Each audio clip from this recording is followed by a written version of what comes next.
Hello students, I am नवीन। स्वागत है आपका मेरे यूट्यूब चैनल बेसिक मैथ्स और टिप्स में। और इस वीडियो में मैं करने वाला हूँ class 9th chapter surface area and volume से रिलेटेड इंपॉर्टेंट क्वेश्चन, जो कि मैंने आर डी शर्मा से लिया है। तो चलिए शुरू करते हैं। तो देखिए सामने में दिया है, a tent is of the shape of a right circular cylinder up to height of 3 metre. एक टेंट है जो कि एक राइट सर्कुलर सिलेंडर की शेप में है, जिसकी हाइट 3 मीटर है। And then becomes a right circular cone with the maximum height of 13.5 metre above the ground. और उसके बाद एक राइट सर्कुलर कोन है जिसकी मैक्सिमम हाइट ग्राउंड से 13.5 मीटर की है। Calculate the cost of painting the inner side of the tent at the rate of ₹2 पर स्क्वायर मीटर। तो हमें पेंटिंग की कॉस्ट निकालनी है टेंट के इनर साइड की, और हमें यहाँ पर रेट दिया हुआ है 2 पर स्क्वायर मीटर। और आगे हमें दिया है if the radius of the base is 14 metre. तो जो बेस है उसका रेडियस यहाँ पर हमें 14 मीटर दिया है। तो देखिए मैंने यहाँ फिगर बना रखी है, फिगर से आपको और अच्छे से समझ में आएगा।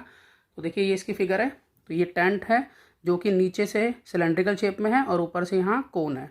और मैक्सिमम हाइट बताई थी यहाँ पर कि 13.5 है, जिसमें से हमें पहले ही मालूम है कि सिलेंडर की जो हाइट है वो 3 मीटर है। तो और हमें ये भी बताया है कि यहाँ जो बेस है उसका रेडियस 14 मीटर है। तो देखिए जब हमें पेंटिंग करना होता है तो हमें यहाँ पर कर्व सरफेस एरिया निकालने होते हैं। तो सिलेंडर का कर्व सरफेस एरिया होता है 2πRH और कोन का सरफेस एरिया होता है πRL। तो यहाँ पर अगर मैं देखूँ तो यहाँ पर मुझे L तो पता ही नहीं है, L कहते हैं स्लैंट हाइट को। तो मुझे यहाँ पर पहले L निकालना होगा। अब यहाँ पर बेस का जो रेडियस है वही रेडियस यहाँ ऊपर भी होगा। तो यानी कि कोन का भी सेम ही रेडियस होगा जो रेडियस सिलेंडर का होगा। ऐसा इसलिए क्योंकि यहाँ पर कोन का जो बेस है और जो सिलेंडर का बेस है वो सेम है, तो इसलिए उनकी रेडियस भी क्या होंगी, सेम होंगी। देखिए मैं यहाँ सबसे पहले सिलेंडर का कर्व सरफेस एरिया निकाल लेता हूँ। तो मैं यहाँ लिखूँगा कि curve surface area of cylinder ये होता है 2πRH। तो 2 multiply pi multiply R multiply H। तो उसको पुट कर लेते हैं हम। 2 मल्टीप्लाई 22/7। अब यहाँ R देखें तो देखिए यहाँ पर हमें क्लियर गिवन है कि 14 है। R यहाँ पर रेडियस यानी कि, और मल्टीप्लाई H भी हमें क्लियर गिवन है यहाँ पर कि 3 है। तो यहाँ पर 7 2 जा 14 और यहाँ मल्टीप्लाई कर लेते हैं। यहाँ 2 × 22 हो जाएगा 44, 44 2 जा हो जाएगा 88 और 88 3 जा हो जाएगा 264। तो 264 मीटर स्क्वायर जो है वो इसका कर्व सरफेस एरिया आ जाता है। अब देखिए यहाँ पर हम कोन का कर्व सरफेस एरिया निकालना चाहते हैं, तो उससे पहले हमें L पता होना चाहिए, क्योंकि कर्व सरफेस एरिया ऑफ कोन होता है πRL। तो πRL में हमें R तो पता है लेकिन L नहीं पता।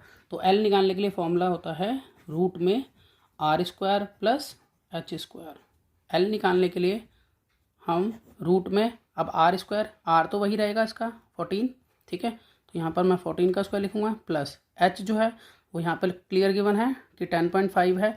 अब ये 10.5 कैसे निकाला है मैंने, अब देखिए हमें क्वेश्चन में गिवन था कि ग्राउंड से लेके ऊपर तक की जो हाइट है वो है 13.5। देखिए यहाँ पर लिखा हुआ है then becomes a right circular cone with maximum height of 13.5 metre above the ground. तो 13.5 मीटर नीचे से लेके ऊपर तक पूरी हाइट थी। तो उसमें से मैं क्या करूँगा, यहाँ पर ये वाला 3 लेस कर दूँगा, ठीक है। जब मैं 3 लेस करूँगा तो कितनी बच गई है, 10.5 बच गई। तो इसलिए जो हाइट ऑफ कोन है वो है 10.5। तो मैं यहाँ पर इसको मेंशन कर लेता हूँ कि 10.5 का स्क्वायर यहाँ निकालेंगे। अब इसको सॉल्व कर लेते हैं। तो यहाँ पर लिखेंगे कि L = 14 का स्क्वायर हो गया 196 प्लस, और जब हम 10.5 मल्टीप्लाई 10.5 करते हैं तो हमारे पास आ जाता है यहाँ 110.25। अब इसको मैं ऐड कर लेता हूँ 306.25। इसका हम स्क्वायर रूट निकालते हैं तो हमारे पास यहाँ पर आएगा 17.5 मीटर। अब L जो है मुझे मालूम चल चुकी है, ठीक है। तो अब मैं इसका कर्व सरफेस एरिया निकाल लेता हूँ कोन का। तो मैं लिखूँगा कर्व सरफेस एरिया ऑफ कोन ये होता है πRL। तो यानी कि पुट कर लेते हैं यहाँ, पाई की वैल्यू 22/7, R जो है वो है 14 और L अभी निकाली है 17.5। यहाँ 7 2 जा 14।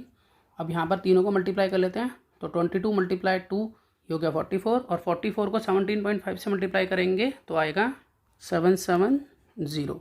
तो यहाँ 770 मीटर स्क्वायर। अब देखिए कोन का आ चुका है और सिलेंडर का आ चुका है, ठीक है। सिलेंडर का एरिया 264, कोन का सरफेस एरिया आ गया 770। तो अगर जितना भी एरिया में पेंट करना है तो हम उसके लिए क्या करेंगे, हम दोनों को जोड़ लेंगे। तो मैं यहाँ लिखूँगा total area is to be painted equal to curve surface area of cylinder plus curve surface area of cone. ठीक है, मैंने यहाँ पर मेंशन कर दिया है। अब मैं यहाँ पर इसकी वैल्यूज़ डाल लेता हूँ। तो जो सिलेंडर का कर्व सरफेस एरिया है वो है 264 और कोन का है 770। यहाँ आएगा मीटर स्क्वायर में। आगे हम इसको लिखें तो ये आ जाता है 1034 मीटर स्क्वायर। देखिए हमें यहाँ पर कॉस्ट ऑफ पेंटिंग निकालना है, तो कॉस्ट ऑफ पेंटिंग निकालने के लिए हमें यहाँ पर ये मालूम है कि पर मीटर स्क्वायर की कॉस्ट 2 रुपीज़ है। तो हमें तो इतना मीटर स्क्वायर का पता करना है, तो हम इसको मल्टीप्लाई कर देंगे 2 से। तो हम यहाँ लिख लेंगे कि cost of painting is equal to 1034 multiply 2, तो उसको हम रुपीज़ में लिख लेंगे। तो मैं यहाँ पे लिखूँगा कॉस्ट ऑफ